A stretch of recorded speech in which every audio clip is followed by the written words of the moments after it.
It has been a while since you guys saw my face. If you don't know me already, I am Nali, licensed nail tech and educator. Are you guys kind of like me where I just kind of hoard a lot of nail items? Well, I'm here today to show you guys some of the products that are not really my go-to products. These are nail products that I've collected over the years, and they consist of Japanese gels, Korean gels, and other name brand gels. Are not really my go-to, or I don't grab for them as much. Or maybe I've tried them one time and I'm like, oh my gosh, this nail product sucks. So if you want to see my collection, let's go ahead and dive in. So here I have Ace Gel. Ace Gel was one of my very first Japanese gel that I got my hands in. This is how I got really intrigued by the Japanese gel. Ace Gel is no longer available worldwide. How I got my hands on these was I found a shopper buyer on Instagram who was providing a service of getting Japanese gel to people all around the world. So yeah, that's how I got my hands on Ace Gel. Now these gels I don't use a lot just because I don't have the full set of anything like base coat, top coat. I've used these at the beginning when I first got them, and I realized how much they lived in chip. And I think it's because they don't work too well with other brands. Yeah, these are my little small collection of Ace Gel. Not too long after I was dabbling with Ace Gel, Vetro started coming into the US, and that's how I started my whole Japanese gel journey. So this is my collection. I don't use Vetro color as much as I did in the beginning when they first came out anymore, because of course they're not my go-to potted Japanese gel, and it was really hard just to try and get like the base coat, like the potted base coat and top coat. That led me to just kind of abandon Vetro really. But some of their colors are very pigmented and very good to use for nail art. That's one thing I do like about Vetro, is that they don't separate as much, alright? Some colors do separate, but I do love using their glitter gels. It is very pretty. Of course, they are on the star system, so you'll see like you have your 1 star, 2 stars, and 3 star. But yeah, this is as big as my collection is with Vetro. I started off with them, and now I kind of just look at these. Okay, now I have this brand, Ageha brand, and I believe Ageha is a part of Presto, or you know, they're similar in that sense. I don't even play with these anymore. I think I used them once. Her brand is through Presto, and I feel like the formulation is exactly the same as Presto. I'm not too sure if her is semi-hard or all soft gel. From the way it plays, it kind of seems like it is soft gel. Yes, it wasn't my cup of tea, so I haven't even played with it ever since I purchased these. And of course I have Presto here.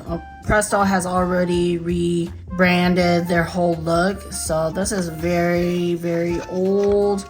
I only got some of these colors because, you know, they had a contest and I wanted to try my luck on it, so I got some colors. But other than that, I'm not a big Presto fan. Okay, here's my little shoebox of items that I purchased, but they were not my favorites, or I didn't like them at all. Kind of just sit here in my little shoebox. I have a few of top coats, base coats, and other miscellaneous items. I have my E-Nail Couture top coats. You know, the top coat shiny was one of my favorites for a very long time because it was very thin. I really liked it, but I don't know, when I bought these ones, I didn't like it as much as I used to because they were so thick. I have Luxio by Accent. I guess they're okay, but it's just, yeah, they're just not my favorite. And anytime I like a brand, but don't really like a brand. I just use these as my like press-on stuff. They're matte. Here's Presto Matte. You know, I heard a lot of good things about Presto Matte, and then when I bought it, I wasn't really impressed. And the thing is that with the Presto Matte, man, it burns. It burns. So there's another Couture top coat, supposed to be a scratch resistant. So yeah, have no need for it really. I bought a whole bunch of protein bond a while back because whenever I have nail lifting issues, I would use these.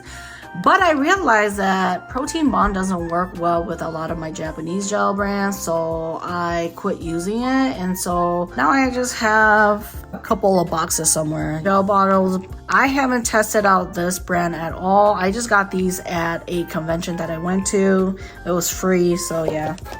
Have a few of the Marble Art inks. Terrible.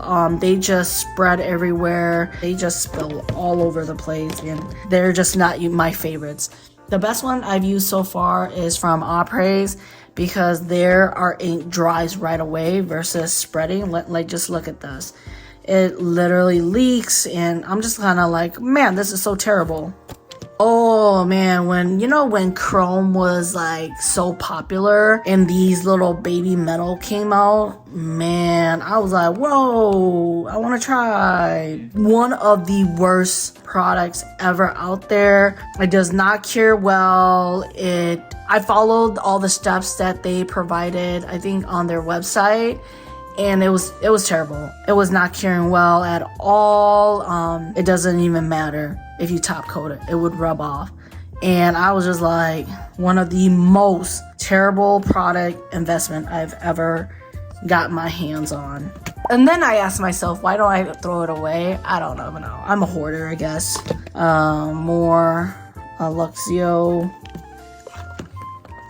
Some Korean brands. Cuticle. CND, and then of course I was really into these Vetro leaf gels for a while, but with so many Japanese gel brands out there nowadays, you're just kind of like, you just don't stick with one anymore, you know what I mean? Okay, and then I have these products here. I don't take them out too much, but this is it's supposed to help you create 3D art effect. So you would use your gel and then you would put this powder in. I thought this product was just okay. Maybe I don't know how to use it as well, so that's probably why. Of course, I have my Ugly Duckling. I do still use my hard gels here and there, but not as much anymore. And then I do have a few of these Miss You brand. This is my 3D gel stuff. Here's my Wildflower pop-up gel. So if you like to do a lot of these like swirls, yeah, this is just things I don't really play around with as much anymore. You don't know me well. I'm kind of like a brush hoarder too. I love finding great quality nail brushes for any kind of nail art. I was doing a lot of these. But look, you guys, I don't even do acrylics anymore, but here I am having my acrylic brushes. I have Jelly Fit in this little rack here. The reason why I put these here because they're just beautiful to look at. Nice and colorful. Jelly Fit isn't one that I like as much.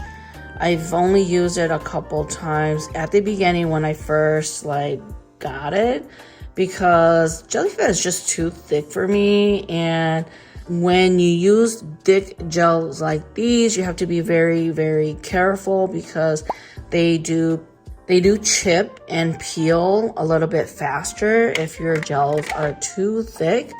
Boite, a Korean brand.